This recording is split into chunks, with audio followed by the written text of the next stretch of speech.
Assalamualaikum warahmatullahi wabarakatuh. Apa kabar anak-anak ibu? Alhamdulillah hari ini kita masih diberikan kesehatan, kelapangan waktu oleh Allah Subhanahu wa taala. Mudah-mudahan rahmat dan taufik yang sudah diberikan Allah kepada kita hari ini akan kita tetap rasakan di hari-hari berikutnya. Baik anak ibu, hari ini kita akan melanjutkan materi pembelajaran kita. Adapun tema kali ini adalah perubahan masyarakat Indonesia pada masa penjajahan Barat dan Jepang.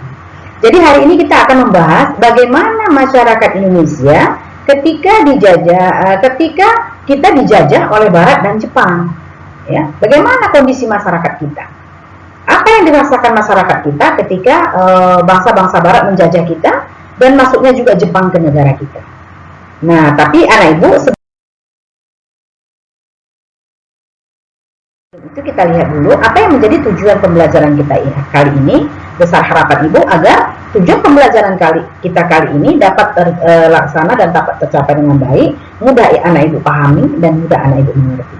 Yang pertama katanya kita menjelaskan perubahan masyarakat Indonesia pada masa penjajahan Barat. Ya, bangsa-bangsa Barat yang datang ke negara kita itu melakukan kebijakan-kebijakan di negara kita itu, bagaimana kebijakan itu terhadap masyarakat kita. Demikian juga dengan penjajahan bangsa Jepang. Bagaimana kebijakan bangsa Jepang itu yang dirasakan, yang dilaksanakan oleh masyarakat Indonesia. Kita lihat dulu yang pertama itu, perubahan pada masa kolonial Barat. Nah ini berarti bangsa Barat yang menjajah di negara kita. Belanda, pernah juga Prancis dan juga Inggris ya. Tapi bangsa Belanda adalah bangsa yang paling lama menjajah negara kita, yang membawa banyak sekali kebijakan-kebijakan di negara kita. Nah, di mana sampai sekarang pun kebijakan itu masih ada yang diterapkan oleh bangsa kita. Nah, coba anak ibu lihat perubahan pada masa kolonial Barat. Yang pertama katanya perubahan lahan. Jadi tanah-tanah kita itu yang selama ini digunakan hanya untuk pertanian tanaman pangan, itu berubah fungsinya menjadi perkebunan-perkebunan besar, yang dimiliki oleh orang Barat dan orang-orang asing. Nah, ini anak ibu lihat ada perkebunan tembakau. Bukan hanya tembakau, ada juga kebun teh, kebun kopi, ada kebun coklat, kemudian ada tebu untuk gula. Itu semua bangsa Barat yang mengelola, yang menerapkan kebijakan di negara kita. Pada awalnya bangsa kita tidak mengetahui tanaman-tanaman itu dan juga tidak tahu bagaimana berkebun atau membuka perkebunan besar yang menanam tanaman-tanaman yang laku di pasar dunia itu tadi. Jadi bangsa Barat, khususnya Belanda, yang mengenalkan tanaman-tanaman ini, yang mengenalkan cara berkebun, yang mengenalkan bahwa tanaman ini laku dijual di pasaran dunia, sehingga memperoleh keuntungan yang sangat besar, itu Belanda yang mengenalkan. Walaupun keuntungan itu tentulah untuk pihak penjajah, hanya sedikit sekali untuk pihak Indonesia atau tanah yang dijajah. Nah, jadi untuk perubahan dalam bidang lahan pertanian itu munculnya perkebunan-perkebunan besar, ya, yang menanam jenis tanaman-tanaman baru. Tanaman-tanaman baru ini yang mengenalkannya adalah orang Belanda kepada pihak Indonesia. Oke, kemudian ada persebaran penduduk. Nah, ini persebaran penduduk ini atau urbanisasi dulu pada zaman Belanda disebut dengan buruh kontrak. Itu berhubungan dengan dibukanya perkebunan-perkebunan di wilayah Sumatera, Kalimantan yang besar, ya, perkebunan-perkebunan besar yang dibuka di Sumatera dan Kalimantan itu membutuhkan tenaga kerja yang banyak. Maka Belanda mengambil tenaga kerja dari Pulau Jawa karena Pulau Jawa penduduknya banyak. Maka itulah yang disebut dengan disebarkan atau urbanisasi. Jadi penduduk-penduduk ini dipekerjakan di perkebunan-perkebunan milik Belanda. Walaupun gaji mereka sangat kecil, ya, gaji mereka sangat kecil dan kesejahteraannya juga kurang diperhatikan, mereka tetap bekerja, ya, karena Belanda negara yang menjajah kita. Maka kebijakannya wajib dipatuhi oleh orang ini. Nah, sedangkan ini seperti yang disebutkan tadi mengenal tanaman baru, juga ditemukannya tambang-tambang. Kemudian juga transportasi diperbaiki. Jadi pada masa Belanda menjajah kita, ada beberapa kebijakan yang diterapkannya di negara kita, seperti perkebunan besar yang Ibu sebutkan tadi. Kemudian dengan dibukanya perkebunan itu maka muncullah urbanisasi karena akan menarik tenaga kerja yang banyak. Kemudian kita mengenal tanaman-tanaman baru. tanaman-tanaman baru yang dikenalkan oleh bangsa Belanda dan juga bagaimana cara mengelola tanaman itu sehingga tanaman itu nanti dapat dijual ke pasar dunia internasional dengan harga yang tinggi. Walaupun seperti yang Ibu sebutkan tadi, keuntungan itu bukanlah untuk kita rasakan. Ya, kita merasakan keuntungan itu hanya sangat sedikit sekali. Sedangkan keuntungan yang besar itu hanyalah untuk bangsa penjajah. Kemudian orang Barat juga menemukan banyak barang tambang di negara kita, ya, membuka pertambangan, ya. Kemudian juga komunikasi dan transportasi. Nah, ini adalah bahan pertambangan batu bara di Sawalunto, Sumatera Barat, ya, ya.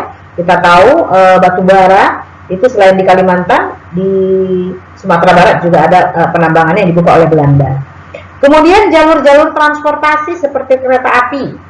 Anak Ibu tahu di Pulau Jawa kereta api adalah salah satu transportasi yang paling banyak digunakan masyarakat. Maka rel kereta api itu dulu Belanda yang membangunnya, ya. Belanda yang membuka jalan-jalan kereta api, rel kereta api, lintasan-lintasan kereta api.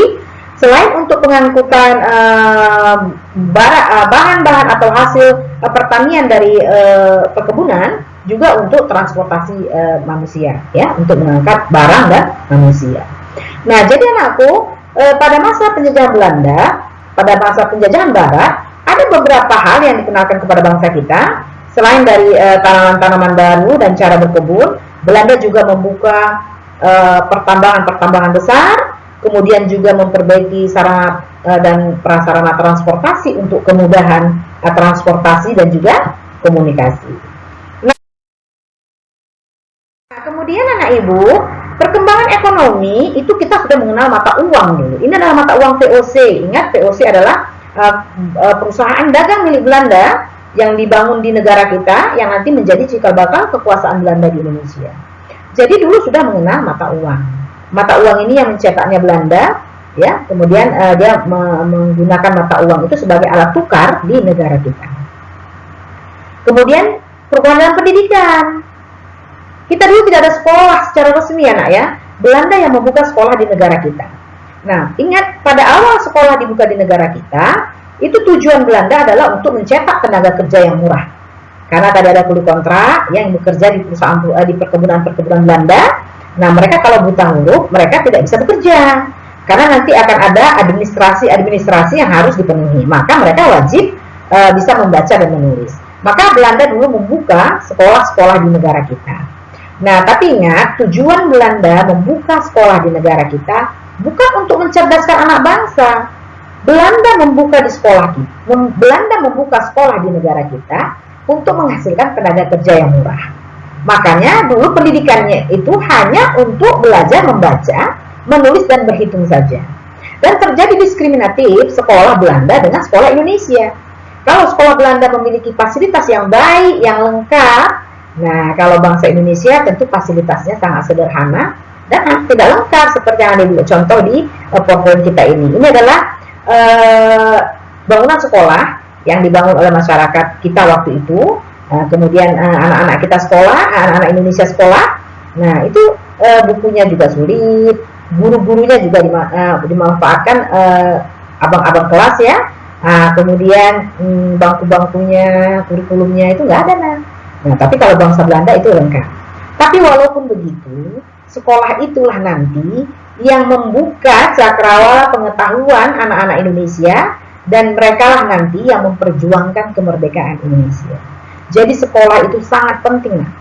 Sekolah itu bukan harus membuat kita kaya, tapi dengan sekolah kita bisa membuka cakrawala pandangan kita bisa mengubah perilaku kita bisa menjadi orang yang baik, yang bijaksana, yang berguna bagi orang lain.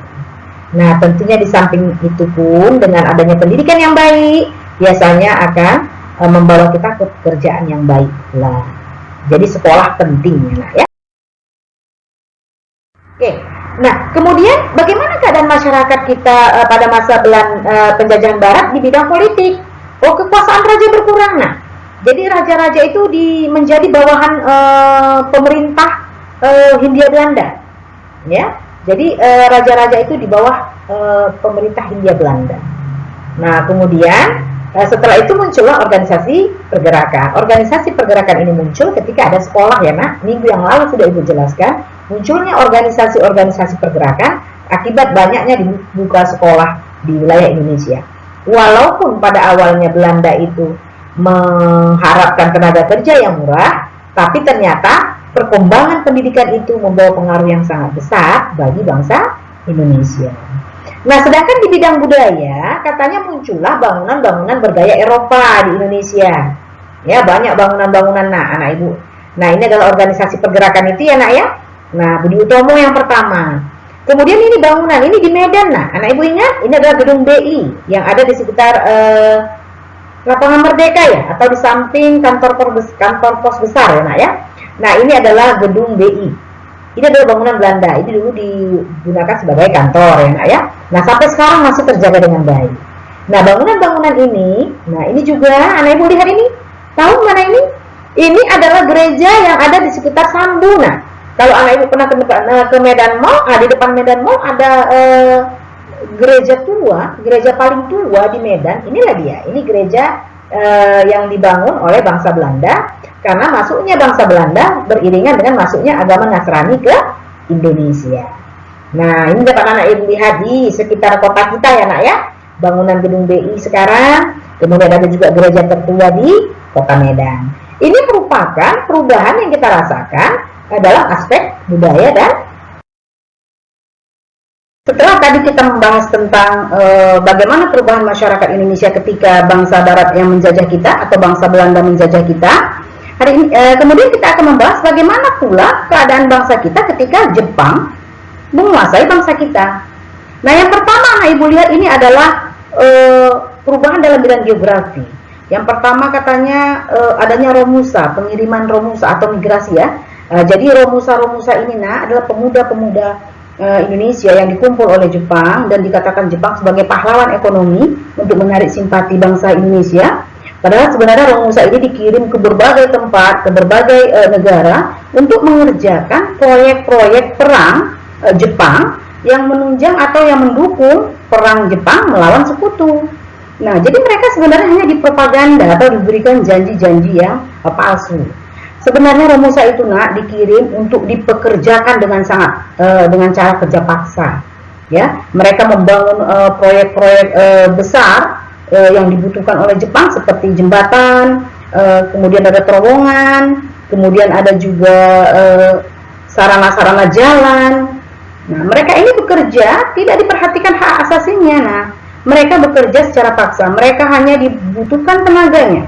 Bila mereka tidak memiliki tenaga lagi, atau mereka sakit, atau mereka mengerjakan pekerjaan yang tidak sesuai dengan perintah Jepang, maka mereka bisa dianiaya atau bahkan mereka bisa dibunuh. Nah, kemudian pada masa Jepang, masyarakat kita juga mengenal pohon jara. Jadi kalau masa Belanda, perkebunan-perkebunan dibuka untuk menanam tanaman yang laku dijual di pasar dunia. Kalau pada zaman Jepang itu yang dibuka adalah pohon jara. Jadi perkebunan jara. Pohon jara ditanam karena biji jara itu dapat diolah menjadi minyak. Dan minyak itu digunakan oleh Jepang untuk melumasi mesin-mesin pesawat tempur atau senjata-senjatanya, agar nanti pada saat digunakan dalam perang dapat bekerja dengan baik. Nah, itulah yang kita rasakan pada masa Jepang berkuasa di negara kita. Yang pertama itu adalah kebijakan Romusa, ya, kemudian menanam pohon jara.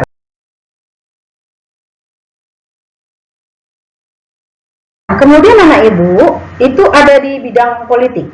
Nah, di bidang politik orang Jepang dulu melarang dan membubarkan partai-partai politik yang ada, karena mereka khawatir, ya, masyarakat pemerintah Jepang khawatir partai-partai politik yang sudah ada itu nanti akan merongrong atau mempengaruhi kebijakan pemerintah Jepang. Maka partai-partai politik itu ditutup oleh Jepang. Nah, ini adalah salah satu partai politik yang tidak ditutup oleh Jepang yang bernama MIAI, Majelis Islam ala Indonesia. Nah, organisasi ini tidak ditutup untuk menarik simpati bangsa Indonesia, karena sebagian besar masyarakat Indonesia beragama Islam. Nah, tapi MIAI ini diawasi dengan ketat oleh Jepang, ya. Kemudian di aspek budaya itu katanya maksudnya pengaruh ajaran Shintoisme, atau ini adalah ajaran agama Shinto. Ini lambang Shinto ya nak. Shinto adalah agama endemi, agama asli orang Jepang, hanya ada di Jepang. Jadi orang Jepang percaya bahwa mereka adalah keturunan Dewi Matahari. Nah, maka ada yang namanya Sekere, penghormatan kepada kaisar yang merupakan titisan Dewi Matahari. Ini sudah dijelaskan di yang lalu. Nah, baik anak ibu, itulah beberapa perubahan yang terjadi pada masyarakat kita ketika masuknya penjajahan Barat dan juga masuknya penjajahan Jepang ke negara kita. Mudah-mudahan apa yang ibu sampaikan kali ini sesuai dengan tujuan pembelajaran tadi dapat anak ibu pahami, dapat anak ibu mengerti, sehingga anak ibu tidak lagi kesulitan untuk mencerna atau memahami bagaimana perubahan masyarakat Indonesia ketika dia dijajah oleh Jepang dan bangsa Barat. Baik anak ibu rasa hanya di sini saja dulu yang dapat ibu sampaikan untuk materi kita kali ini. Lain waktu kita akan menyambung materi berikutnya. Billahi taufiq wal hidayah. Assalamualaikum warahmatullahi wabarakatuh.